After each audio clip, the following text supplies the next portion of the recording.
Okay, well, look, thank you for joining us this morning. My name's Stephen Knight, for those who haven't met me perhaps in the past. I'm the Chairman and CEO of Pimento. Thanks for joining. This is our first panel discussion of the year. You notice we have a new name for our panels. They're now called Marketing Spice Live. It's part of a portfolio of content we'll be sharing right across the year with brands, agencies, consultants, and guests. And for those that weren't on our previous calls, please use the chat box at the bottom of your screen, the little green box. We want to make the session as interactive as possible today. As you just heard, we'll be recording today's event, which will be available later on our video catch-up channel, the Pimento video channel. Just search Pimento Agency Pimento Agency YouTube, or follow the link which I've just put into the chat box. So, for those that are new to Pimento, a little bit about us, I'll be very brief. Pimento is the UK's leading independent marketing and communications network. We were founded way back in 2005. And what Pimento does is it creates bespoke teams drawn from our network of over 200 of the UK's best independent agencies with expertise in your category and a breadth of talent that's unrivaled. Something around 5,500 marketing experts reside within those agencies. And our overall aim is to help businesses accelerate their growth in these unprecedented times of change. So I'm pleased to welcome three of our retail experts today, drawn from the network, all come to retail from a slightly different perspective.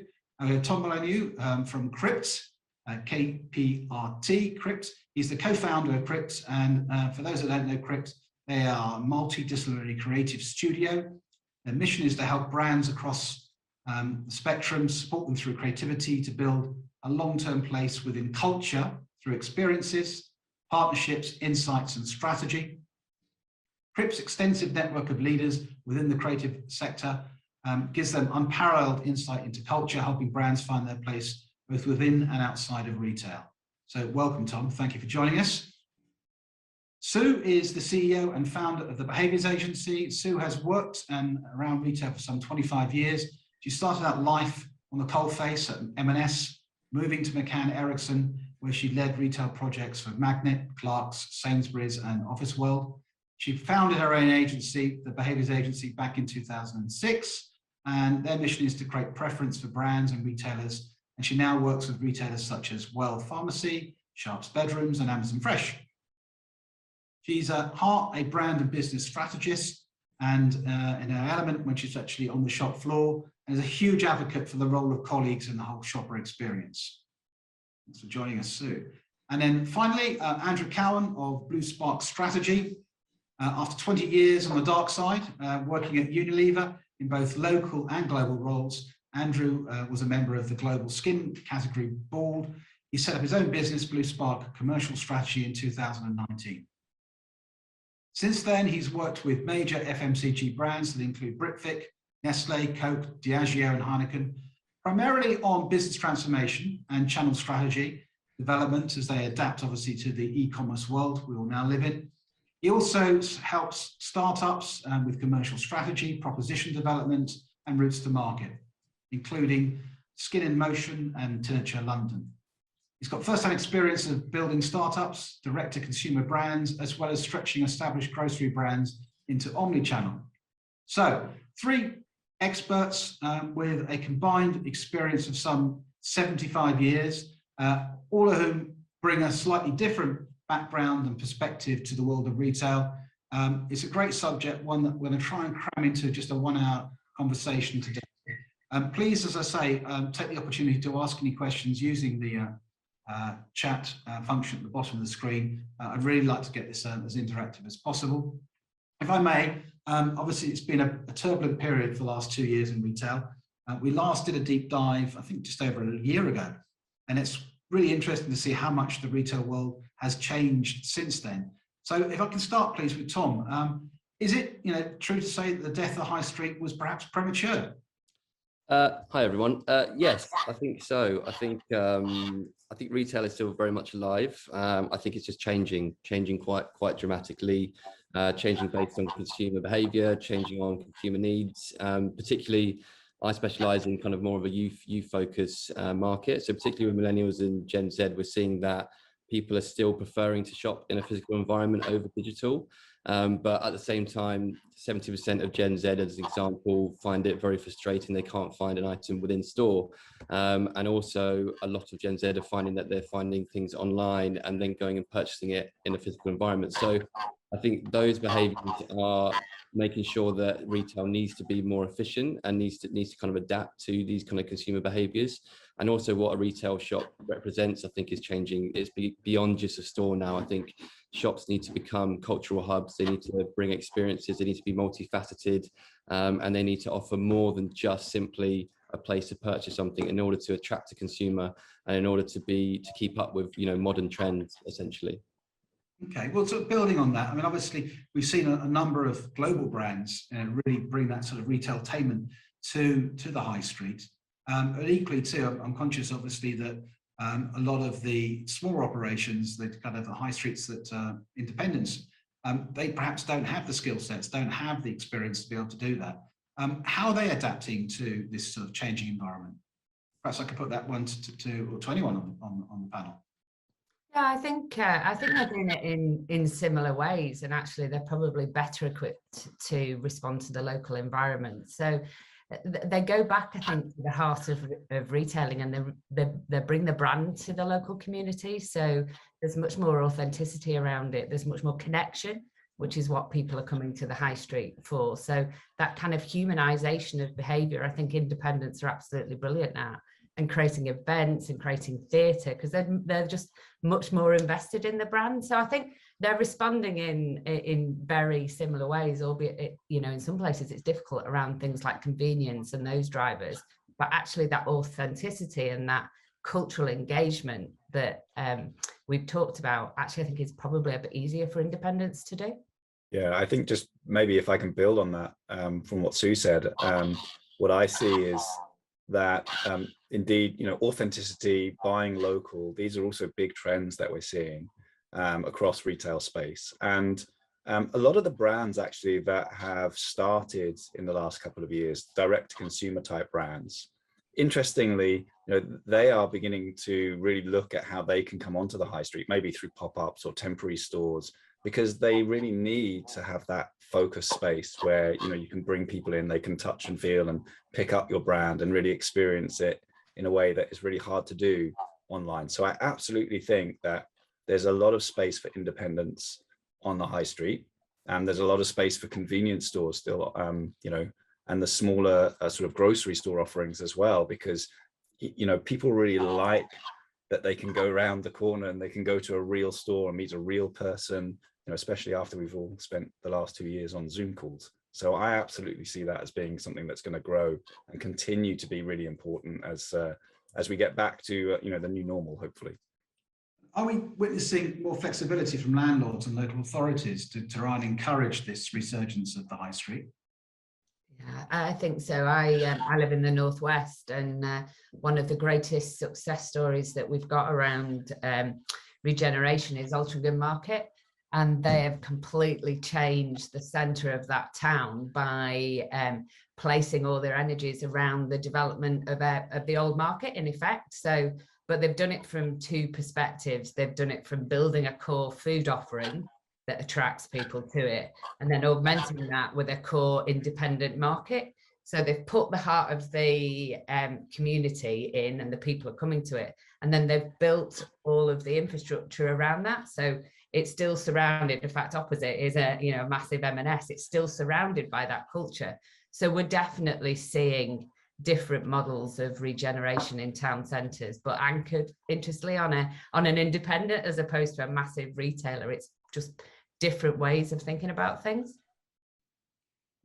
As you said, I think a second ago, you were talking a little bit about the fact that obviously COVID did get a shift in behaviour. People were more comfortable in shopping locally because, frankly, they couldn't go anywhere else. They didn't have, unless, you know, didn't have the opportunity to go elsewhere. But what we did see also, of course, was a massive increase in their online behaviour, and, you know, the likes of Amazon and all the other players in that marketplace have done incredibly well and are continuing to do well. Do you think there's a danger that actually, in spite of all of the activities you've just described and all of the creativity and innovation that's happening on the high street, that the shift towards online retailing will become ever increasingly apparent and to the detriment of the high street over time.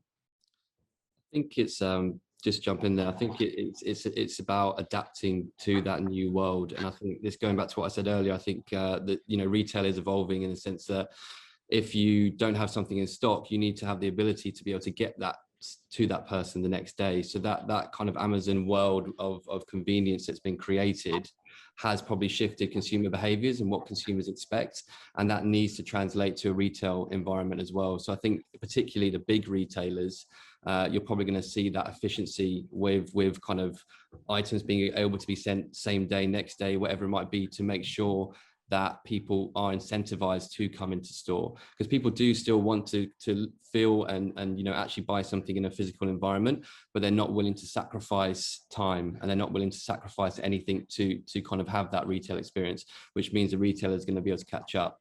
And then on the other side, I think the local element of that kind of artisan and the quality produce, that brings a slightly different experience where people are maybe willing to be a bit more flexible if something isn't in stock, whatever it might be. So I think it's a balance between that kind of local and then what you expect from a big fashion brand or department store, whatever it might be. Yeah, and I think as well, we've got to sort of move away from this idea that there's a sort of battle going on, and it's either going to be e-commerce or it's going to be physical retail that's going to win the battle. Because if I look at grocery, and obviously we've seen a lot of product categories where maybe we've got 20 or 30% of the sales now going through e-commerce, whether that's D2C or Amazon or grocery.com. Well, that still means 70% of the sales are going through online. If you look underneath that, what you'll find is that even those online shoppers, grocery shoppers, more than 90% of those shoppers are also shopping in physical stores. There are hardly any shoppers who are, only doing all their grocery shopping on e-commerce, for example. So actually the opportunity is to make sure that we are sort of integrating e-com into the physical store space, and that we're understanding what the mission is when people go to a physical store and what it is they want to expect from that store in terms of experience, and that we're also offering them the e-commerce opportunity and the convenience of that, the next day delivery. Those are different shopping missions. So I absolutely think we're in a really good space, because the best retailers are working out how to get both their online and offline offering right. And I would look at stores like Selfridges, I know that it's being sold at the moment, but if you look at what they've done over the last few years in terms of building their offline offering and as an experiential place, but then also really building a really solid online business as well, I think that stands as a really good case study of what can be achieved in a sort of experiential and convenience sort of offering. Yeah, I think it's really interesting, because kind of the omnichannel thing has become a cliche, but actually we come at it from a behavioural viewpoint, and you just need to understand what each of those channels deliver for you and the behaviour that you're trying to engender once they're there. So we're doing a really interesting project at the moment with Sharp's Bedrooms, who you think when you're buying a fitted bedroom that you absolutely need to go and feel it and touch it and all of those things. And actually COVID's shown that really that's not the case. However, we still get an enormous amount of people that do go to, for example, our store locator page, and then find that there's not the store there anymore.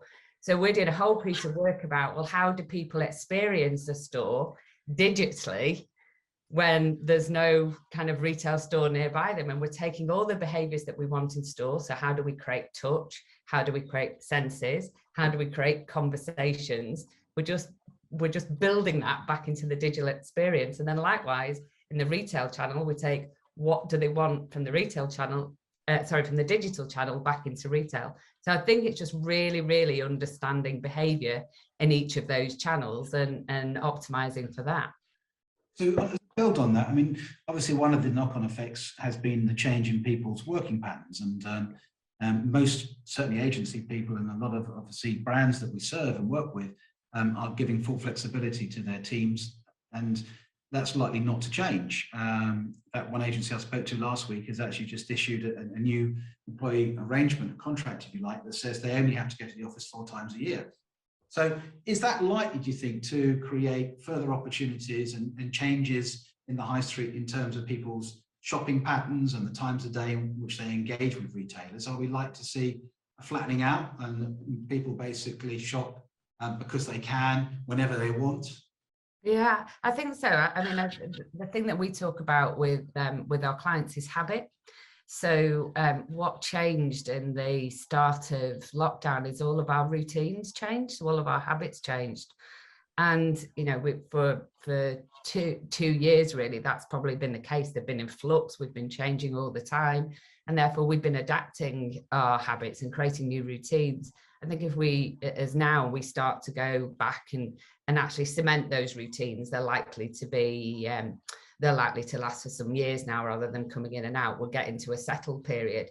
But that does mean that we'll have to be flexible in our approach. We'll shop locally when we're at home, and then we'll shop differently because the demands of us now losing those 2 hours because we're now commuting, the demands of our time will change and our habits will change, and therefore the routines will change. So yeah, I think that means that we'll just shop in more places, and that's what we'll demand it. And going back to kind of the point that Andrew was making about loyalty and touch points, that's what we want. We want to be able to engage with those brands, but just at any point that we want. We've just become more demanding as our habits and our routines are changing.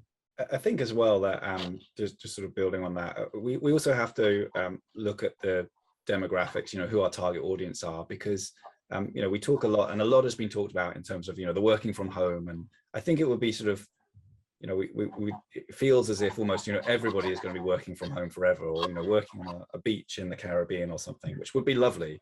But the reality is, you know, the majority of people, one way or another, are probably going to end up going back somehow to an office or to some, you know, to a store or to whatever environment they're working in. You know, I don't think everybody is going to end up working at home.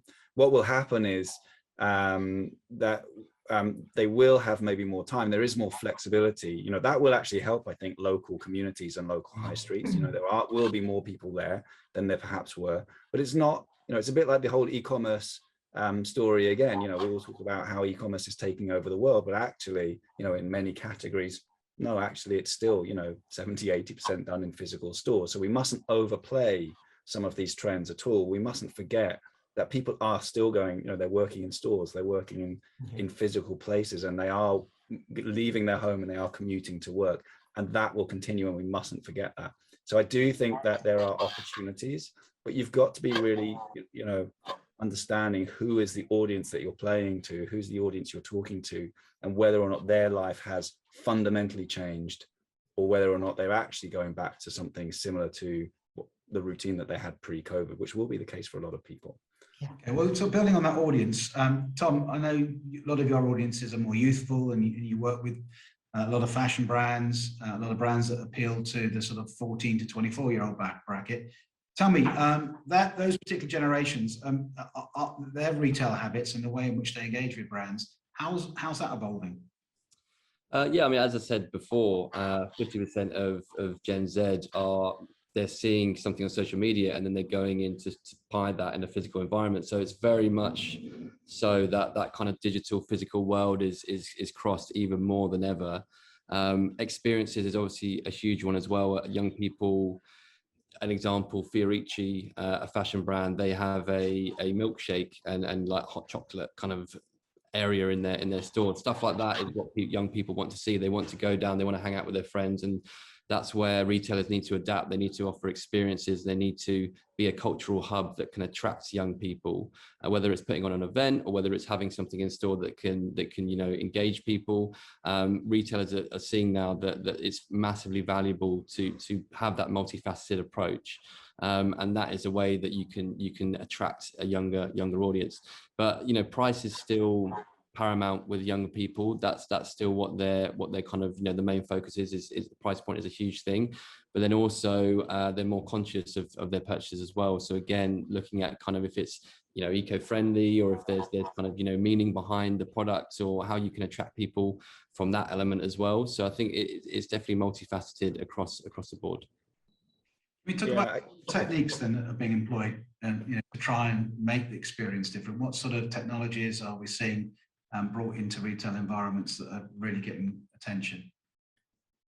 So I was just going to maybe jump into to build on that, but also to seeing one of the sort of questions in the chat, which I think is relevant to this point, which is about how VR is going to play into retail. I guess sort of what I think is interesting is, especially with the younger audiences, how we're starting to really bring brands to life in that sort of virtual space, and then, you know, have that be translated into a physical space. And you know, a good example would be the way that people like Nike are starting to play on like Roblox and these kind of platforms where, you know, they're starting to play and place themselves into arguably what, you know, called the metaverse. And I'm also working funnily enough at the moment with a brand, with a company who are doing 3D scans of people so that you can put your own avatar into the metaverse. So it starts to be quite interesting. So you can place yourself in a virtual environment. And the idea behind that is that you can place yourself into a virtual retail store, you know, and start to have that experience, online experience, and maybe share with your friends. But that is absolutely not seen as being something separate. You know, that's not seen as being instead of the physical store environment. That's absolutely then that, you know, you would see that people will get that brand experience online, and it's kind of quite fun, especially if you talk about Roblox. It's kind of, you know, sort of the gamification of these brands online.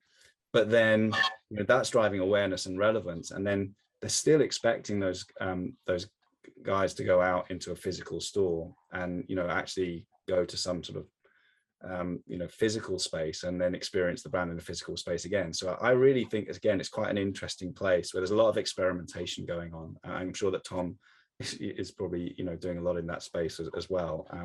So I love the fact that we've got all these new technologies that we can sort of play with. I don't think anyone yet knows quite, you know, what's going to work and what's not going to work, but that's part of the nature of, I guess, seeing the change happening in front of us. Yeah, I think personalization is a huge one as well. I think the ability to be able to give that personal experience through technology in a store.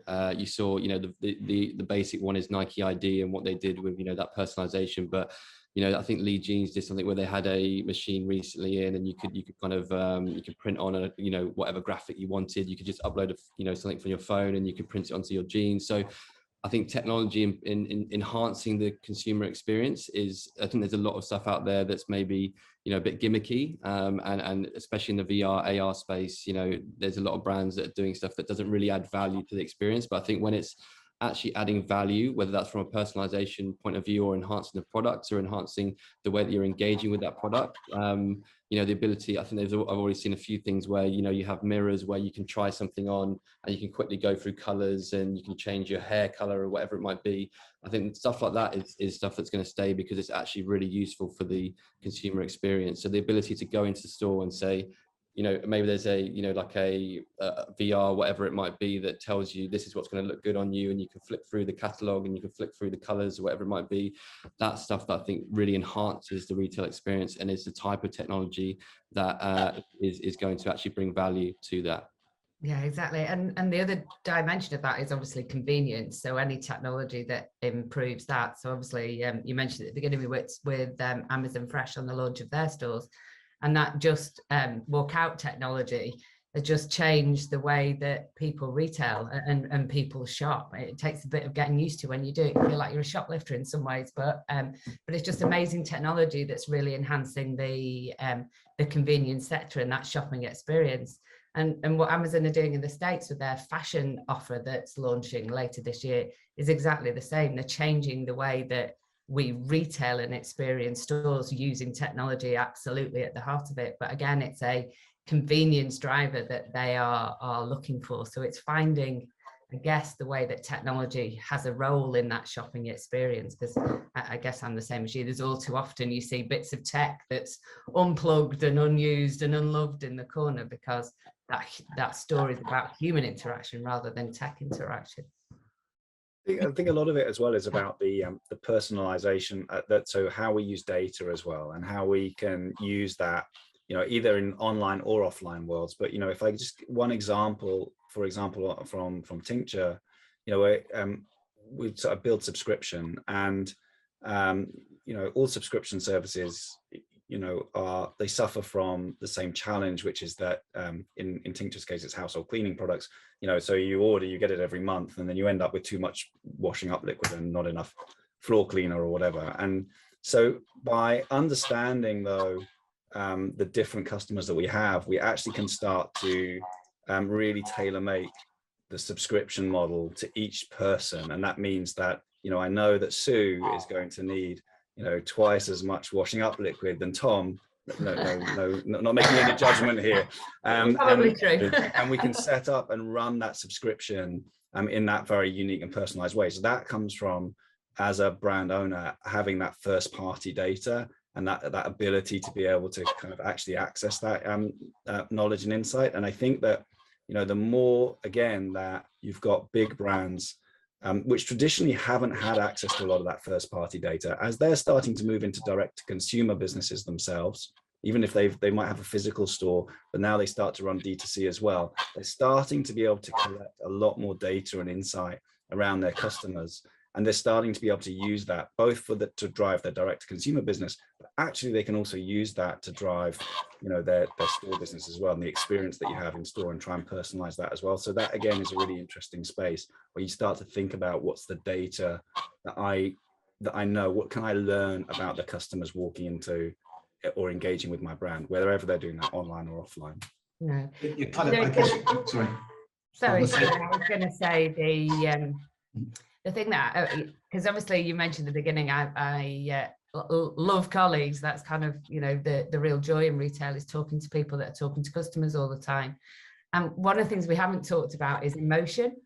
And I'm not downplaying the role of personalization and data in any way, shape or form, but actually you get that emotional connection with a colleague. And I was thinking about kind of, there's nothing more personalized than an experience that you have in a changing room, where you get the withering look of a colleague that says, take that dress off because you look like your 18-year-old daughter, which is not good, or my mum, which is worse. In fact, I'm not sure which is worse, but that emotional connection that you get in a retail environment is absolutely at the heart of it. So it's, how do we build emotion back in? How do you build joy in that is in the experience, but perhaps in a more personalized way from data, rather than the cold feeling that you get from it? It's that emotional joy that we want to bring. Yeah. So two sort of things happening there, isn't there? I mean, the kind of outside retail experience, the online experience, able to profile and filter and really build a persona of the individual such that you can then make recommendations. And then actually how you transfer that knowledge and insight to what you do within the retail environment. And as you then add in that, all important emotional level of expertise and engagement. The point Adam Rubens just raised, and it was a point that I want to come back to, which is a lot of the changes you're talking about within retail environments require capital. And I think the one thing that nobody in retail has a lot of at the moment is capital. So how do, particularly smaller brands and independents, how do they start to actually make their environments more engaging and more sensory and more entertaining if they don't have the money? Is there kind of easy things and easy wins for them to employ beyond the people themselves? Well, my answer was absolutely going to be people, because they're everything in most retail environments. That was my answer. I mean, people, as we know, it's particularly difficult to find good people at the moment. At 1.2 million jobs, I think, in the UK at the moment are open, and trying to find talent, and then more importantly, being able to actually install and educate them so they can actually deliver that performance, if you like, in a retail. It's a very tricky thing.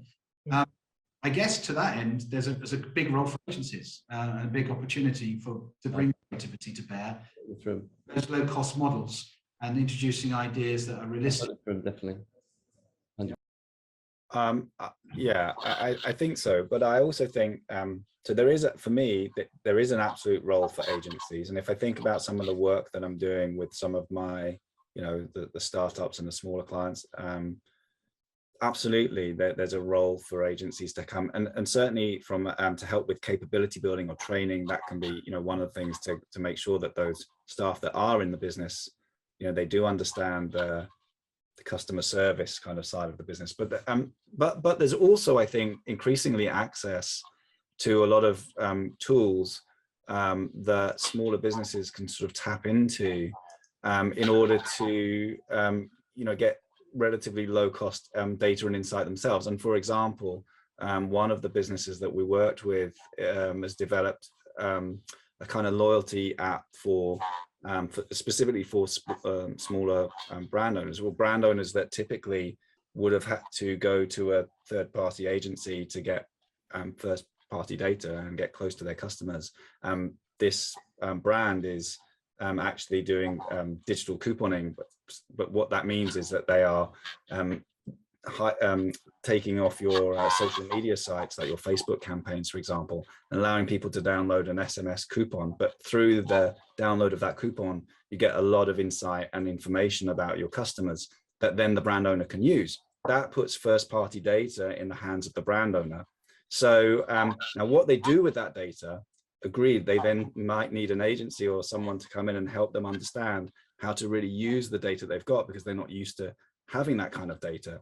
But the fact is that you can build, we've got people who have built databases of maybe 15 or 20,000 customers over a 3-week period by using that technology. And that immediately becomes extremely valuable. So I think that it's not expensive. Certainly not expensive compared to sort of buying that data from the big agencies. So I think that there are these kind of tools because of the number of smaller businesses and startups that we've seen through COVID. Actually, there's a lot of solutions starting to be sort of geared towards that end of the market, making it really accessible for them. And that for me is, again, really, really helpful. So I'm not saying it's the end of the agency world by any stretch of the imagination, but I think that there's this huge pool now of startup businesses, and there are increasingly, and there are options for them which are much more cost effective than, in a world where everything was aimed at the big FMCG multinationals and sort of trying to, help them to understand data. So we just change it up a bit, if we may, and so move beyond the retailtainment side and the data side.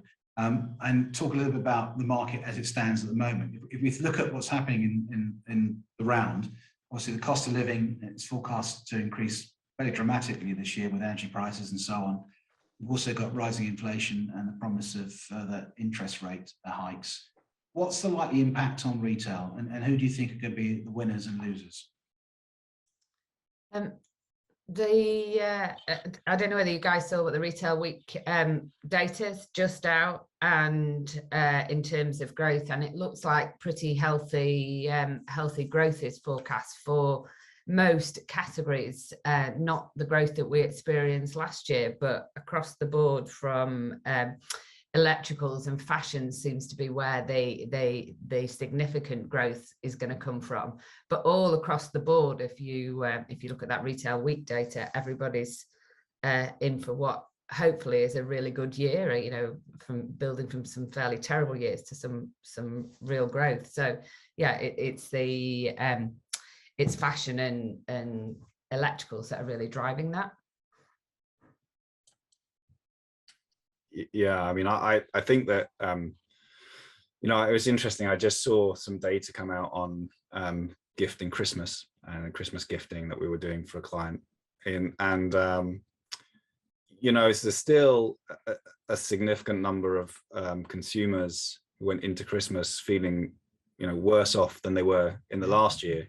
I think it was more than a quarter of the shoppers said that they felt, the outlook was that they were worse off, or they would be worse off going into Christmas last year than they were the year before. And the year before, right in the middle of COVID pandemic, there was a lot of people feeling that, they were really feeling the pinch. I think that we will see people getting more choiceful. I mean, I'm talking about the grocery categories and that side of things, but also maybe into some of the beers, wines and spirits. I think people will be more choiceful.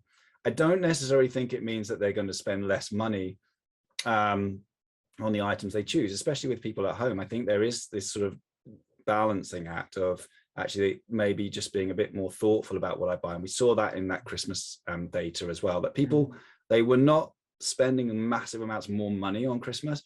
What they were doing is they were maybe buying less gifts, but maybe spending more on those gifts, making them a bit more special. And I think we might see that trend continuing, although Yeah. you know, forecasting like this is always anyone's guess. But I would say that people, you know, definitely are spending more time looking at product attributes and thinking about what it is that they want to invest in. Yeah, exactly. And that would just follow the whole area around sustainability and being a conscious consumer. I think there's just more focus on the quality of the item that you're buying, and therefore, or rather, or equally, the impact that it's having on society, and therefore there is just more focus in terms of what you're buying. You're right. But how do we square then, obviously, the massive increase in online retailing, and massive increase in the number of white vans on the road and deliveries to people's homes with that sustainability? How do we kind of mentally go with, I guess, convenience, and almost forgive ourselves because it's convenient, but actually it is going to have an impact on the environment? Yeah, I have to be honest, I think it's going to be very difficult, but I think we'll just become more demanding of all of the retailers to provide sustainable solutions. And you can already see that Amazon's brown paper bags are landing on our doorsteps now instead of massive boxes with tiny items in them. So you can see some pushback. We're demanding greener slots for our shopping. So I think we'll be driving, we'll still want that convenience, but we'll want it in a sustainable or a more sustainable way. So it's how retailers respond to that. And I don't think they've got any choice, because we have choices to go to somebody that offers a more, a greener solution to another. So they'll have to respond to that demand, I think. But I don't think the demand will go away.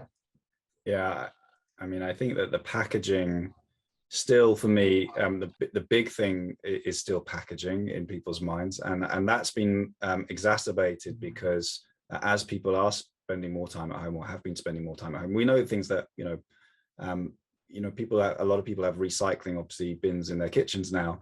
And one of the things that's come up is that they start to really notice the amount of plastic bottles that they put into their plastic bin because they're at home. And then when they were working, they might have bought a bottle of water, and that would have gone into a bin in the office. But now all that is in their kitchen, and they're like, wow, actually my bin is full of plastic water bottles, for example. And so that is putting pressure on the packaging side of it. I don't think yet that there's a big social kind of conversation going on about how many sort of trucks are on the road, and like all these deliveries, are they good for the environment or not? I haven't felt that coming up as much as still I really want to find a way of getting sustainable packaging, less plastic packaging, for example. That still feels to me like the really big one that's on top of consumers' minds today. Yeah, I'd like to bring Tom back into the conversation. I think you've moved, Tom. You seem with Gen Z and Gen X in particular, are they more concerned than perhaps other age groups about the impacts of home shopping? I think, going back to what I said before, price is still paramount for Gen Z, but there is obviously more of a conscious thought around kind of their purchase decision. So if something is more eco-friendly, then they're kind of probably more likely to buy that over something that isn't. But it is a real balance, because even though they do have a more conscious thought, they're still definitely purchasing on Amazon, and still doing things that fast fashion is obviously huge. So that's something that there is more conscious around local shopping and buying secondhand and stuff like that. That there is a movement that is happening around that.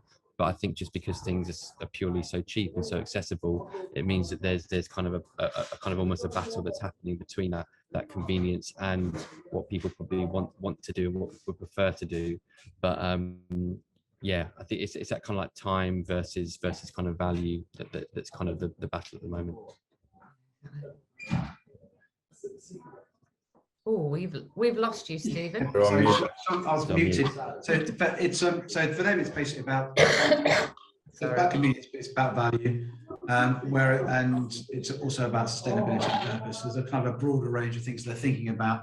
Whereas perhaps some of the middle-aged and older audiences, it's about convenience. It's about, I noticed you looked at me then. Thanks, Stephen. I did. I just know that the people you market on behalf have older audiences. Yes, we do. Yes, we do. And we, it's a really interesting question that you posed, because we use a system called metric. And when you get down to kind of the final decisions that people make, they start to make comparisons. So money versus time, for example, is one element of metric. So it's money, effort, time, risk, individuality, and conscious effort. So money and time are in effect diametrically opposed. So it would be interesting to see, certainly in that older audience who maybe are more cash rich, whether they'll be prepared to pay kind of almost a lower price, but to wait a bit longer. And the reverse is true. So I think pricing models and the way that retailers price their delivery service might actually fundamentally change the game, and we can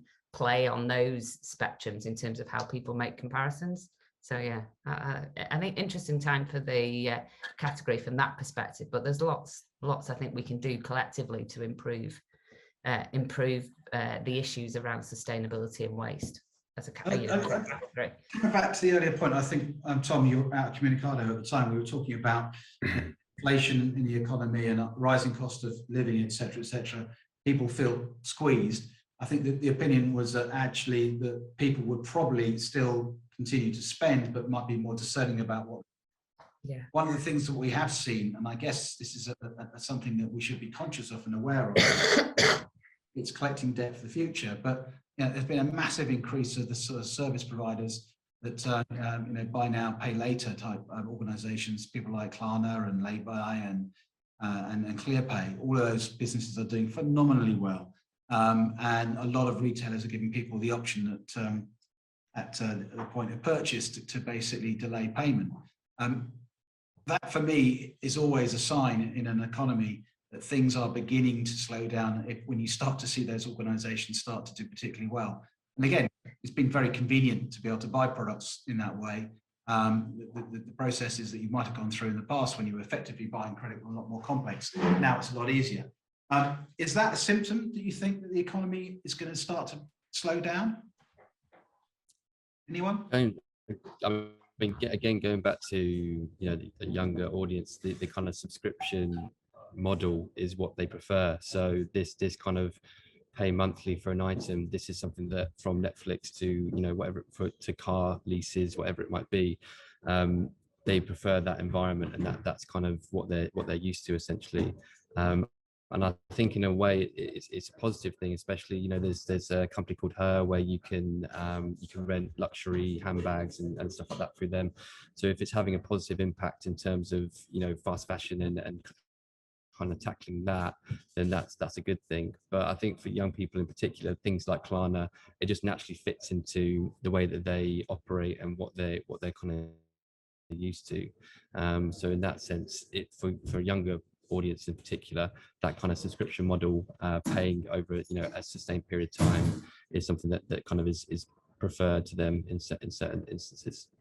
I think the growth will only be slowed down if there's either reputational damage for partnering with somebody like that, where we start to get real bad debt issues, or there's regulatory pressures. The FSA steps in because it's generating some real issues, but we're probably early stages in being able to see that. I mean, they're absolutely at the forefront of most retailers' shopping basket now, aren't they? But over time, we'll start to see that impact. But for everything that Tom said, it fits perfectly into lifestyle. It fits perfectly into the online journey. It's just absolutely exemplary in terms of that convenience of being able to buy something. But actually, the societal impact of it, I think, is what will happen. And then only the regulatory bodies can step in at that point.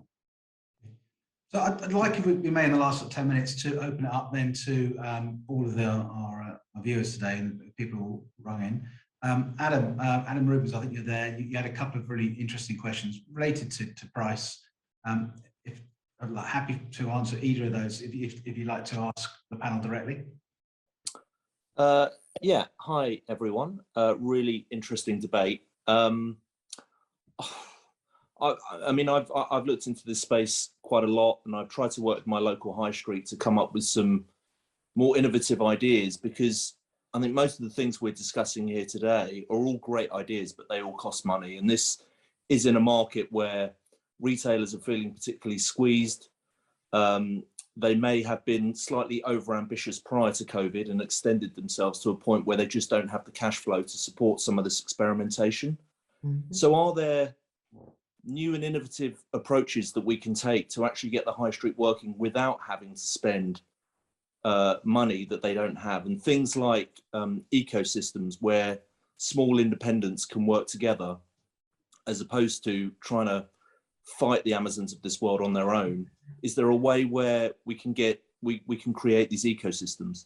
Yeah, do you know one really interesting way we work with Well Pharmacy, and one of the things that the NHS is doing is pushing more services in the pharmacy's way. So we're looking at how we build that service experience. So there might be different anchor points, I guess, for high streets that are built around kind of that community. So exactly how you bring communities together. So it might be that we can create wellbeing hubs that are around, you know, things like a pharmacy that's being driven by government change, but is actually bringing footfall in effect to a retail environment. So it's whether we can start to pull those initiatives together, because, you know, that working together in exactly that way is some of the things that we can do. So pharmacy retailing, you would never probably have heard me say that, could be an anchor for high streets. Yeah, well, funnily enough, I would actually agree with that, Sue, because I'm working with Scholl, who are one of the world's big foot care brands. And the interesting thing is, Scholl have a very big e-commerce business. It's about more than 20% of their global revenue is in e-com, and about 40% in the UK. But they are really committed to also working with independent pharmacy, and because they know that a lot of people still really want to go in and get good advice from a pharmacist. Those are the trusted experts. There's an absolute role for that to play. And again, I go back to saying, it's not because you choose to sell your brand on Amazon because it's convenient, or in the case of Scholl, that you develop a direct-to-consumer business because actually that's where you can build subscription and where you can start to do co-creation with your consumers and build a community around your brand. That doesn't mean that you don't want to work with and see, the success of physical retail space, and pharmacy absolutely is fundamental to that. So they have a very big program of trying to engage with local pharmacists to bring them the right education, and make sure that you can give shoppers a really great service that is much more difficult for us to deliver if we were in an online space. So I completely agree with you on the pharmacy as one of those sort of pillars for the retail high street. Yeah.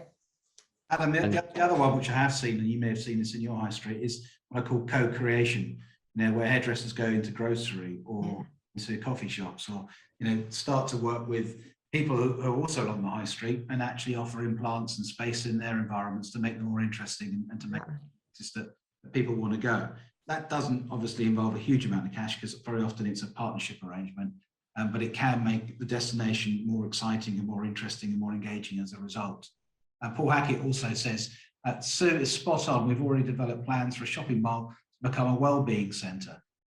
Again, that creates a community, creates an environment where people can go and engage. We've seen a tragic increase in mental health disorders through COVID.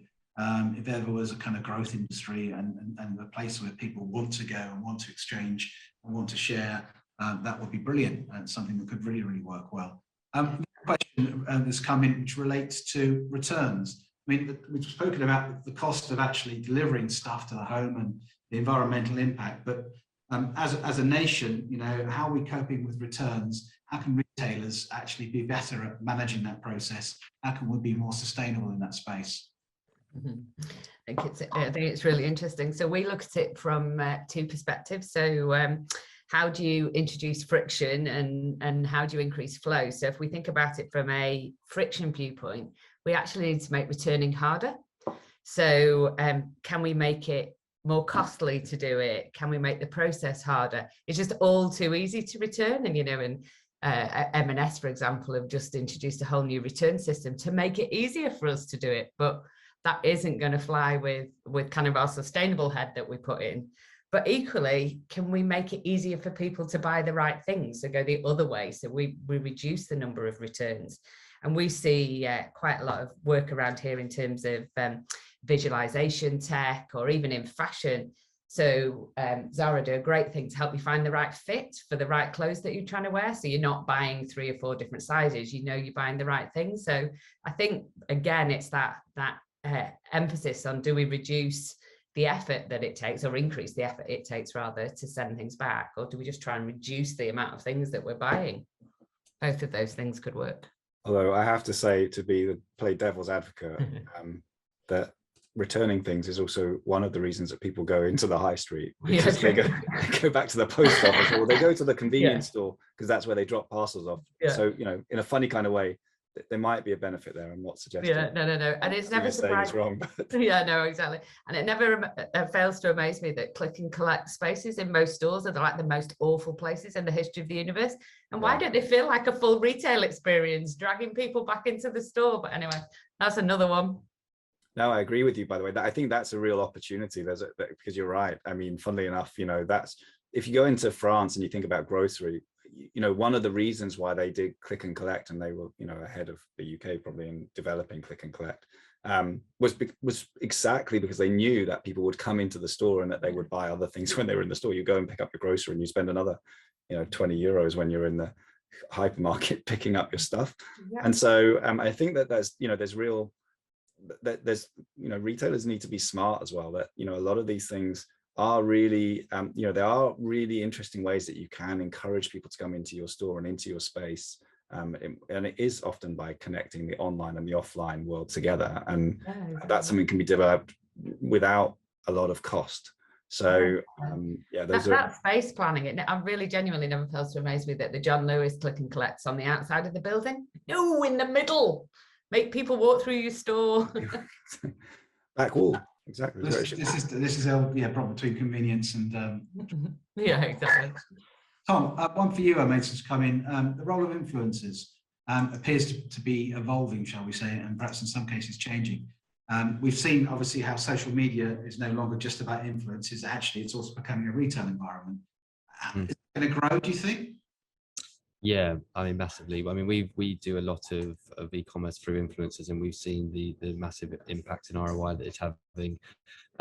There's obviously a lot of kind of negative media around influencers and that kind of traditional Instagrammers, which just have a, you know, product and it's not very authentic. So I think that's the part that, you know, you really need to focus on, is choosing the right people within culture that match your brand values, and you know, really working with people that you know is going to be, you know, promoted in a creative way. But Instagram are investing massively in obviously their shopping element of the platform. They're releasing a new store that so an influencer can have their own store and they can have affiliate products that are linked to that store.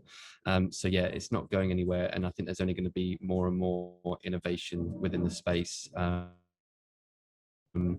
If you look at, you know, WeChat, for example, in China, that's another level, and that kind of shows probably the future, what's going to happen over here in the next few years, where you're having these live stream. It's kind of like a live shopping experience, but there's live interactive elements, so you can change your stream based on what you're seeing from audiences, data that you're seeing, comments you're seeing live, and adapt your message to essentially what the audience want to see. So I think there's a influencer that made $1.9 billion in one day of streaming in China. So those numbers, I can't really even fathom that amount, but that shows you that, you know, what's going on over there. And I think that kind of the selling element, the live streaming element, that kind of ability to use data, ability to use influencers with huge platforms to drive e-commerce is going to be huge. And the key is, you know, understanding how your brand can work with the right person and do something that's creative, that's actually going to interest people. Brilliant. Well, look, I think that's a good place to stop and today's conversation. Well done for Sue. I thought you were going to lose you halfway through there. Sorry. Not at all. Not at all. I hope to God you haven't got anything serious. No. It's just a cough that I've had for 3 weeks and is never going. Never going. Well, good luck with that. Thank you very much to all members of our panel today, and some really great questions too from those that were dropped in to view today's conversation. If you've got any questions or you'd like to follow up with any of the agencies, both if you're an agency yourself or if you're a brand, please just drop me a line. My email is in the chat area. Just a quick reminder to our members and also guests, this Thursday at 5 p.m. we've got our first 5 p.m. network event of the year. If you'd like to join us, you're most welcome. All you need to do is drop Isabel an email. She'll put her email, or just drop me an email. It's going to be hosted by Vitatech. They're an award-winning software development company, part of the network. And they provide services that are flexible and scalable for mobile and web use, as well as UI, UX design, software engineering, and operational support. So it should be a good session, normal format, 10 minutes from them, 50 minutes from you to basically meet other members in breakout rooms. So it's always a good use of an hour. Next week, we'll also be publishing our white paper on retail trends, some of the things we've been talking about today and many more besides. That's downloadable from going to the Pimento website. That's pimento.co.uk. Right, I saved you 4 minutes, which gives you all opportunity to run to have a cup of tea before your 12 o'clock calls. Thank you very much to everyone, and we look forward to seeing you all again very soon. Cheers. Goodbye. Thanks, Stephen. Take care, guys. Thanks. Bye-bye. Bye. Thanks, guys. Take care.